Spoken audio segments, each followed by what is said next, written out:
Halo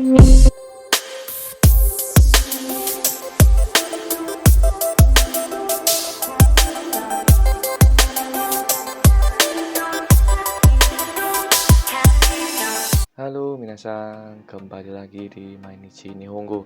Bagaimana kabarnya? Semoga saja sehat semua dan masih semangat dalam belajar bahasa Jepang. Nah, pada video kali ini kita akan membahas tentang Minna no Nihongo Dainijukyuka atau pelajaran ke-29. Nah, ini sudah memasuki buku 2 ya minasan, jadi harus lebih ekstra keras dalam belajarnya.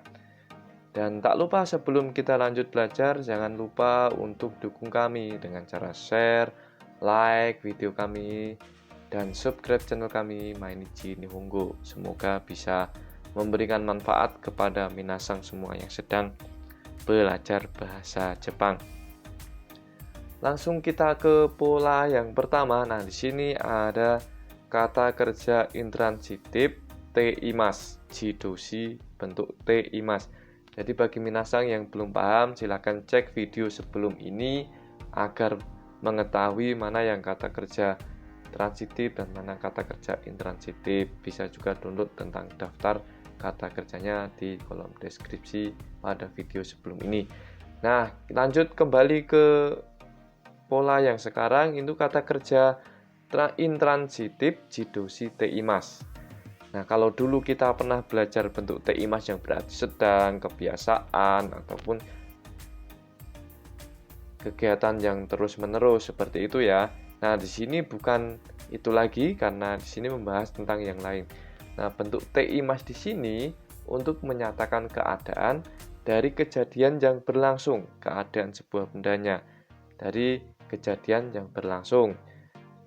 Ya, seperti kemarin ya, itu kan ada yang pintunya terbuka secara otomatis, maka kita mengatakan pintunya dalam keadaan terbuka seperti itu. Langsung kita ke contohnya. Contoh yang pertama adalah madoga warete imas. Madoga warete imas yang berarti kaca jendelanya pecah. Nah, di sini mungkin saya kasih ilustrasi, mungkin ada kaca, terus secara tidak sengaja terbanglah batu, kena angin gitu kan, terus batunya mengenai kaca, kacanya kan pecah, ya kan.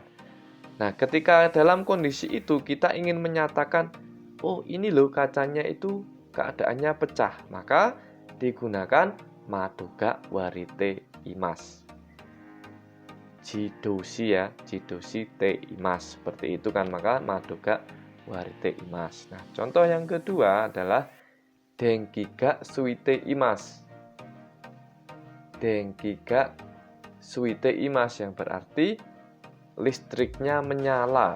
Dengan mungkin kita itu sedang mati listrik ya. Di Indonesia mati listrik atau teideng itu kan sering ya.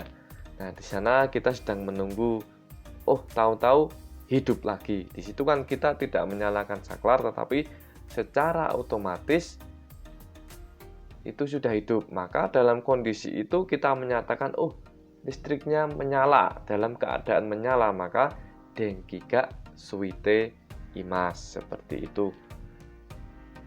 Dan lanjut, contoh yang ketiga adalah doa ga aite imas. Doa ga aite imas yang berarti pintunya dalam keadaan terbuka. Jadi misalkan kita sedang duduk di rumah, pintunya tidak dikunci, pintunya terbuka karena angin.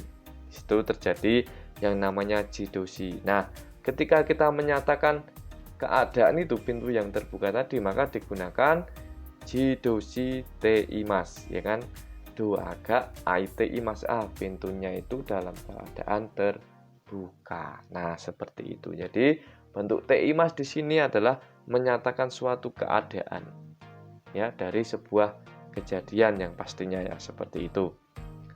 Nah, itu tentang kata kerja jidoshi teimas. Nah, lanjut kita untuk ke pola berikutnya, yaitu ada kata kerja bentuk te shimaimashita atau shimaimasu. Nah, di sini sudah tidak berhubungan lagi dengan tadoshi dan jidoshi ya. Jadi ini sudah kembali seperti biasa lagi ya. Nah, kata kerja bentuk te shimaimashita atau shimaimasu, ya kan? Nah, pola ini bisa menyatakan dari dua hal. Dua hal itu bagaimana? Yang pertama, itu bisa menyatakan tentang suatu hal yang akan atau sudah selesai 100% atau semuanya sudah selesai secara sempurna. Nah, itu untuk yang pertama. Sedangkan yang kedua adalah perasaan kecewa atau menyesal atau penyesalan dalam seseorang, seperti itu. Nah, mungkin kalau masih bingung, langsung saja kita contohnya saja ya. Langsung ke contoh dari kalimatnya. Oke, untuk contoh yang pertama, wain wa minnade nonde shimaimashita. Wain wa minnade nonde shimaimashita, yang berarti wainnya atau anggurnya itu telah diminum oleh semuanya. Karena di situ shimaimashita, maka diminum semua oleh semua orang, gitu kan. Jadi anggurnya itu misalkan di situ ada anggur 10 botol gitu kan. Nah, di sini ada 5 orang. Nah, semua itu minum 10 botol itu sampai habis. Maka halnya itu sudah selesai atau minumnya sudah sampai habis, seperti itu. Itu untuk contoh yang pertama. Dan untuk contoh yang kedua, di sini masih tentang penyelesaian pekerjaan tadi ya. Hirukuhang madeni repo to kaite shimaimasu. Hirukuhang madeni repo to kaite shimaimasu.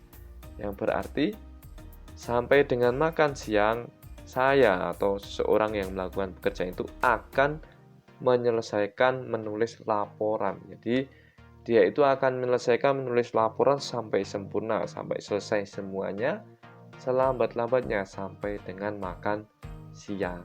Jadi dia baru akan menyelesaikan sampai selesai. Maka polanya adalah te shimaimasu. Nah, kalau kaite shimaimashita berarti itu semuanya sudah diselesaikan menulis laporannya, seperti itu ya.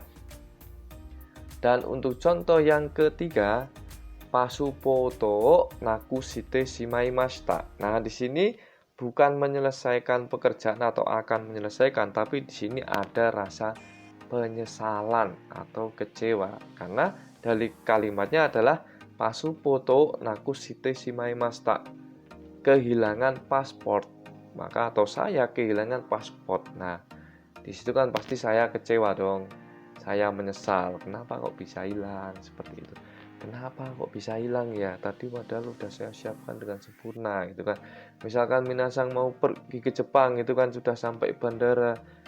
Paspornya kok hilang. Nah, di situ kan menimbulkan penyesalan atau kekecewaan.